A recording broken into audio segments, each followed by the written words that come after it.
नमस्कार, मैं रुद्र आपका रुद्रा एलएलएम पे बहुत बहुत स्वागत करता हूँ।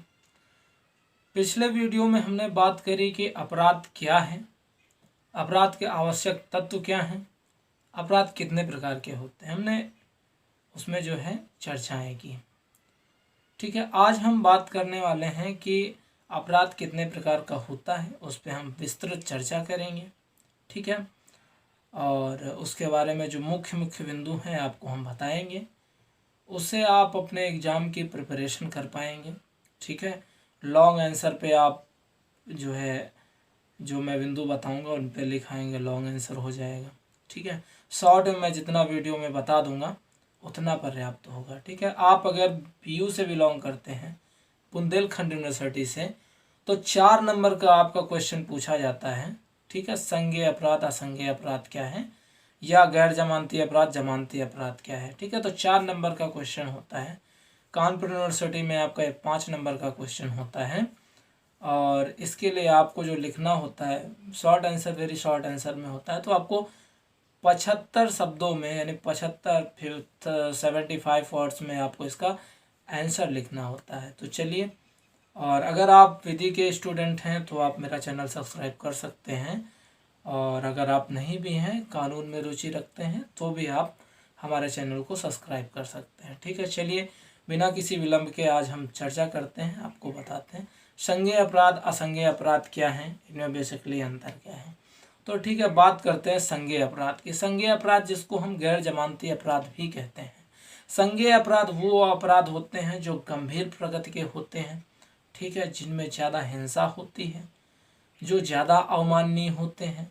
ठीक है, तो वो असंज्ञेय अपराध होते हैं। ठीक है, इनमें क्या होता है कि ज़्यादा सज़ा, लंबी सज़ा का प्रावधान होता है।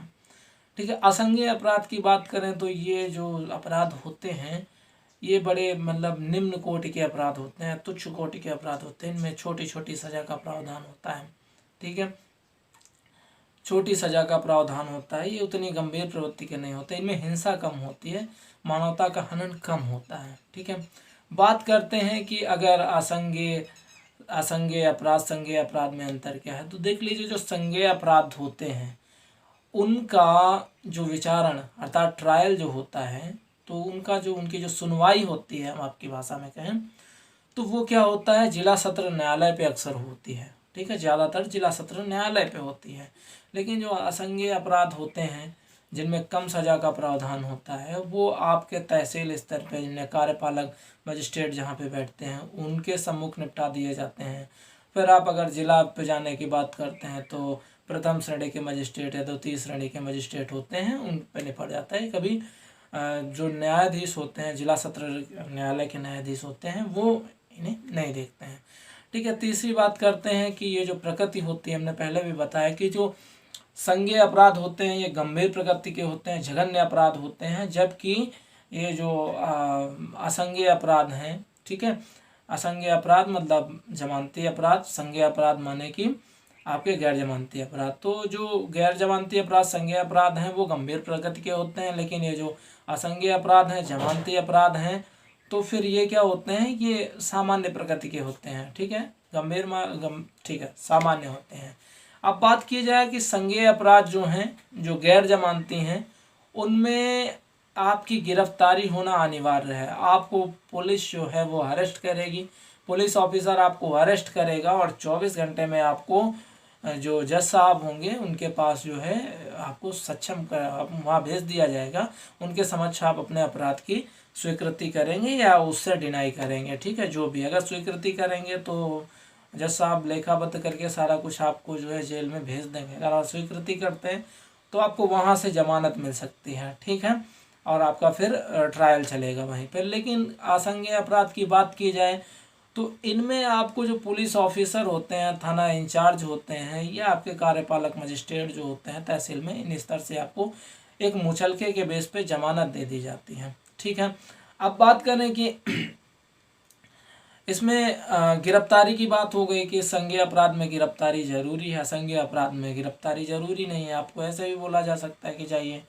ठीक है, अब असंज्ञेय अपराध में जो होती है, असंज्ञेय अपराध में आपको जमानत थाने से या तहसील से दे दी जाती है। लेकिन संज्ञेय अपराध में यानी गैर जमानती अपराध में आपको जमानत थाने या तहसील से नहीं दी जा सकती। आपको जमानत कहाँ से मिलेगी?